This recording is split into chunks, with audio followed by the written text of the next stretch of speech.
Hello, I'm Doshon Farad. Since the Black Power and Civil Rights era, the subject of African spirituality has grown in many communities, many Black communities across America, but also the subject of martial arts, African martial arts, or Black participation in martial arts. Here to discuss this is Khalil Maasi, who is a practitioner of what is referred to as African martial arts as well as African spirituality. Like his father before him, Shaha Mfundishi Maasi, he has proven to become quite the authority on these two subjects. So we'll be speaking with him for a few minutes on just that. Welcome. Welcome. So, Brother Khalil, please explain to us, what exactly is African martial arts and how does it pertain to what is referred to as African spirituality? Well, I mean, African spirituality is nature. It's a way of life. It's about energy. It's about cosmology. It's about traditional practices, honoring our ancestors and our ancient traditions. And there are many different forms. Okay, and there are many different levels to it. But we talk about spirit. We're talking about being energy or and a consciousness inside a human body. So that's the first practice of African spirituality, is noticing that and honoring that. And then you look at the different forms of it, the different traditions, whether it be Ifa, Candomblé, whether it be Kemetic spirituality, the Akan. There are many different ways to express it. In terms of martial arts, Mantu, Ogun, or whatever term that you want to use it from Africa's perspective, its relationship is that all things are of a spiritual nature. And many of these arts are connected to our warrior past. Most spiritual systems or religions around the planet were connected to warrior traditions, and no different than, let's say, Ifa, which I am a Babalawan, is a warrior tradition, not just those Orisha that are known as, or the Orisha that is known as the chief of the warrior, Ogun, but many of the Orisha warriors too. So it's a lifestyle. Martial arts is a lifestyle, it's a spiritual practice, it's a combative practice, but it's also is connected to our ancient traditions. Now, I mentioned your father. Mm-hmm. Please explain to us exactly what your father did and how it inspired you to be how you are. What was it like growing up under him? I mean, I've had the honor of speaking with him twice on air. Yes, I yes. spoke about his life, but I didn't get into the life of his children. Okay. Well, I mean, my father, the late Egun, Shaha Mfundishi Maasi, Egun meaning ancestor. He was, as some know, some who don't know, he was a very world famous martial artist who became prominent in the 60s, in the 70s, and part of the 80s as well, for his level of skill and mastery in various martial arts systems, but also for his founding of the Pan-African Martial Arts Federation, which is dedicated to the study and research of not just African martial arts traditions, but the history and legacy of Black martial arts throughout the world, wherever we are and were and what we practice and contributed to. And also people knew him from the system, one of the systems that came out of this research and practice that he synthesized was Kupigana Ngumi. He also was a very, I would say, he was a citizen involved in what became known as later the Black Power movement. Myself, and worked closely with Amiri Baraka. You talked about this with your interviews with him and Milana Karenga. And, he was a community person. He's a person who was dedicated to the upliftment of his community. And he basically expressed that through his work in martial arts and developing consciousness in the community. Okay, so I take it that you were not just a child of his, you were a pupil. I still am. There's no such thing as word with ancestors. The lessons are still there, whether they're in literal physical form, the books and things that he left, or the teachings that he taught me, and just that ancestor connection. Yeah. So what were some of the lessons that he had you learn? Some of the spiritual exercises, if you would. The spiritual exercises. I would say that if you're going back to the spirit, the most important thing that he taught me first was to recognize self. Recognize self as a conscious being, and that we are all created to something, and that we're all connected. Ubuntu, Ubuntu word meaning we versus I. It's not I am, it's we are. So that was the first teaching. And this is what he learned in his time in the community through various organizations that he belonged to, and several of our legends who he worked with, again, like Amiri Baraka and Malala Karega and many of Pelosi Harvey, Chuck Davis, and people who he either mentored with or worked collectively with in the community. Mama Zul Latifu, Ubuntu, we are because we are. So that was, I think, the first thing that he taught me, and the most important thing that he taught me. Now, when you were coming up, of course, your father was required to do a lot of traveling in the movement, of course, working with Dr. Karenga and us. Were you ever with him on any of those trips, or how many of those trips did you ever go? No, that wasn't going to happen, for family dynamic reasons, and well as for security and safety purposes. Those who know the nature of the work and the risks that were involved in that time period, just being out there as a Black person, but I was a baby during that time period, pretty much at that young adolescent age and such forth. And so none of us were with him during that period of time. We weren't traveling around with him. And a lot of things we learned later as we grew older, when we began to do, particularly myself, to do research on my father. There's still things I'm learning.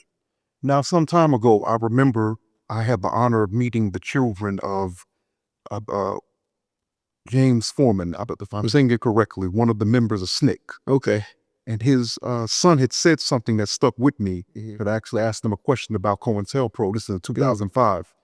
He said that he remembers having to check the hood, for tape or, to see if any hair was missing.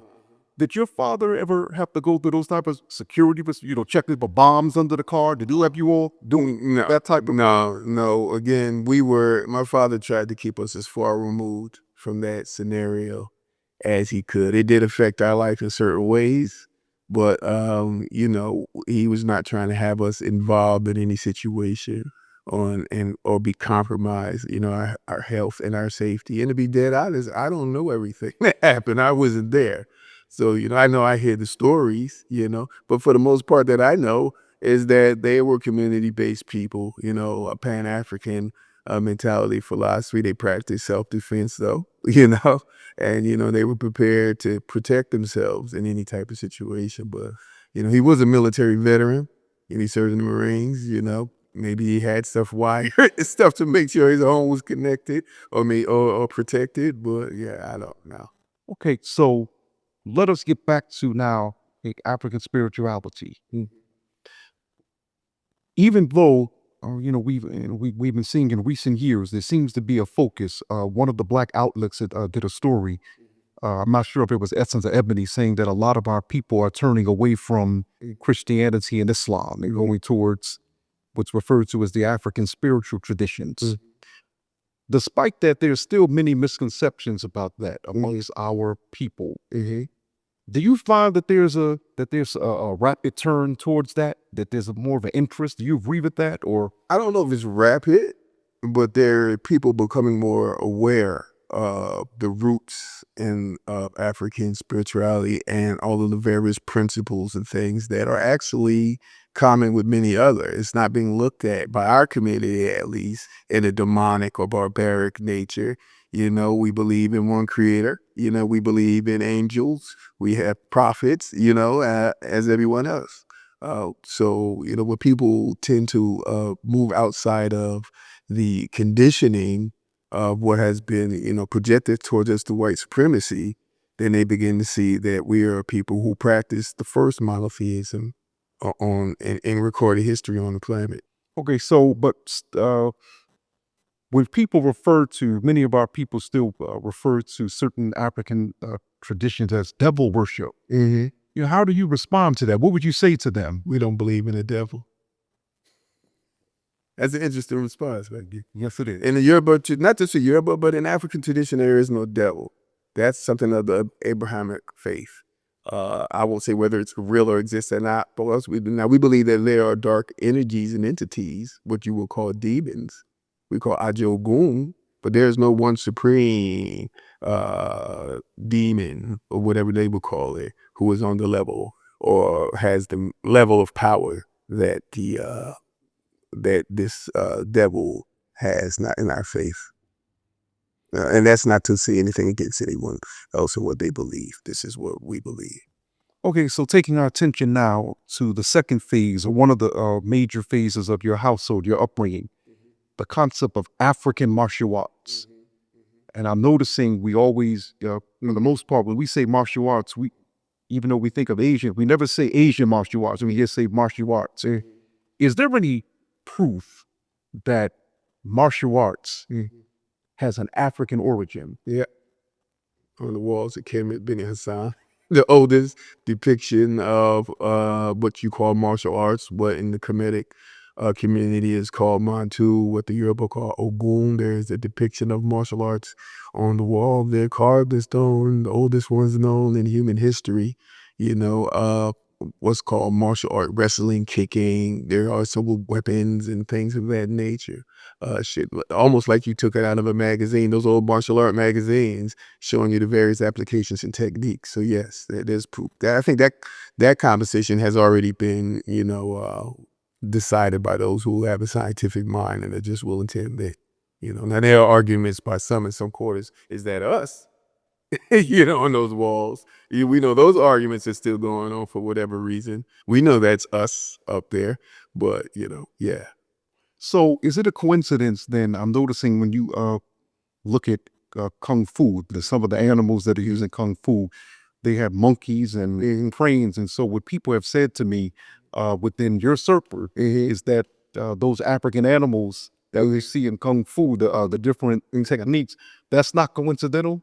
I think that in every culture we will find, around the planet, amongst every people, that amongst the warrior class, that they identify with various animal powers in terms of being hunters and warriors and such forth. And a totem, for lack of the better word. That's where the whole thing came out of. In the Asian thing, that was popularized. Again, every culture, the lion, the tiger, whatever, whatever the region you are in, the snake, the monkey. We look at animals in nature, how they operate, how they fight, and we emulate that as best as we can. More so that spirit than, at least I know in the African martial arts, or African-based martial arts, some of you're emulating that spirit. You're enjoying the spirit of that animal more so than you are, going through more of a formist type of technique way that the Asian systems will look. Just a different flow. You're a part of the Pan-Africanist Martial Arts Federation. What exactly is that? Okay, so the Pan-African Martial Arts was founded in 1985 officially, even though they had been doing the research and gathering prior to that. It was founded by Shaha Mfundishi Maasi, my father, and his brother in the martial arts and the spirituality community, Nganga Mfundishi Talona, and they gathered various people together, some known like Oso Tayari Cassell, Ahati Kalindi, and others, Mfundishi Jehugmis, to start an organization to research the martial art traditions of Africa, African diaspora, and African diaspora includes here in the Western world, Asia, wherever it is that we made contributions to martial culture historically and worldwide. I take it are there chapters across the country, across the world? They're at school. We're both national and international. But you find predominantly the most of us here, but we are international and we are growing. As you know, my father transitioned 2 years or so ago. Also, two of his the founding members, Hati Khalid and Ganga Fadishi Talona, who was the co-founder of the organization, transitioned too, as well as some others have. So myself, who I am now the acting CEO of the federation, we are relaunching the federation along with my father's partner's sons, Mfundishi Talona, I should say Mrithi Mfundishi Talona, meaning the inheritor. He's the inheritor of his father's system, as well as I'm Mrithi Mfundishi Khalil Maasi. I'm the inheritor of my father's system. Akira Ramasu Iyi, who is the inheritor of his father's system and legacy. Ahati Kalindi Iyi. And there's also Malenga Bathsheba, who is the inheritor of her teacher's sister. She's a sister who was within our ranks. As well, there are several others. Mfundishi Haruniket, who was just installed as an Mfundishi not too long ago, who's a student of Mfundishi Jehutimis. So, and we're relaunching the federation. We have some things coming up for the end of this year to celebrate our 40th official year being an organization, and relaunching the whole federation. Now, you keep saying Mfundishi so-and-so, Mfundishi that. For people who may not know, what is Mfundishi? Mfundishi is a Kiswahili term, whereas I've heard it be called the translation as father of the flock, spiritual father. This some people are using it in comparative with grandmaster. Some people using it in that way. It is a person who is of an elevated stature in the community, seen as a father, a great Baba who is a teacher in the community. And it's not specifically means martial arts, but that is the term that we use. It does not mean, it's not specifically applied to just martial arts. That is the term that we use to identify the leadership and eldership in our system. And that term was first given to my father by Dr. Malana Kuranga, when my father worked with him and us, worked in conjunction with the Dr. Crane and us organization, training the what became known as the Simba Wachunga and such forth. So Dr. Karanga, in seeing my father's work and what he was doing in the community and transforming lives and teaching martial arts and being that figure in the community, that manner, gave him the name and the title Mfundishi. Later, it was my father, as we began to build the federation and Kupigana Ngumi and all that is attached. My father shared the title with his brother in the martial arts, brother Talona, who became Mfundishi Talona. All right, and that became a tradition in our system. After that, Tayari Cassell became Mfundishi Tayari Cassell, who is now also Tayari Cassell.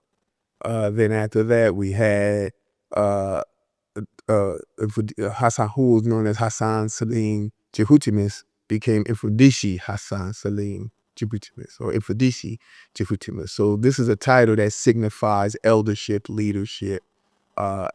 Some would say mastery or grandmastery within our ranks. I am Mfundishi Khalil Maasi, but I'm also Mrithi Mfundishi Khalil Maasi, which signifies that I am an inheritor of my father's system. Why do you feel it is important to continue the legacy of your father? I mean, on a personal note, because it's my father, and this is how we this is how we become ancestors. It's taught in Ifa and the Yoruba tradition that people become ancestors because the people who are still here on this plane are saying your name. You're invoking that energy, but you're also carrying on and passing on those teachings, those things that they left behind that are beneficial for the community. If they left something there that is of value, because everyone who transitions doesn't become an ancestor. That's not an automatic process. That's a title as well too, and the designation. But it's important to me because it's my father. This is the work he's laid down. It's important historically that people know what he did, and who he was. There are a lot of people who don't know who he is because he was pretty much a silent factor in the movement. And that was his job. His job was to be felt, not seen or heard. He was the person that you knew was there, but you may not have saw him. And he was protecting the leaders. We know that he was protecting Malala Paranga. We know that he was protecting Mary Baraka. At one point in those collective meetings of Black Power organizations, he had all the leaders in the room at the same time. And he was the person in charge of running the security that protected all of our leaders. And it's something that he said that was said about him very important by one of his colleagues, that and this is not to say I don't want to draw up negative energy at all on those who passed, bless them, I don't want to say anything to besmirch their memory of those who protected them. But if my father what some of his colleagues said, the main thing about my father, you need to understand that he never lost a man under his watch. So, he was a great man in martial arts and what they call social justice now. We called it activism. spiritual awareness and consciousness building. And I think the people deserve to know who he was. And I don't think it's just him. We need to hold all of our ancestors up. It's not about just I or us. It's about, or my section. It's about we. And I think when I'm holding him up, I'm holding up a legacy that includes others, Yeah. Khalil Maasi, thank you very much for joining us. It's always wonderful speaking with you. And thank you for tuning in. We hope to see you soon. I'm Doshon Farad. Take care.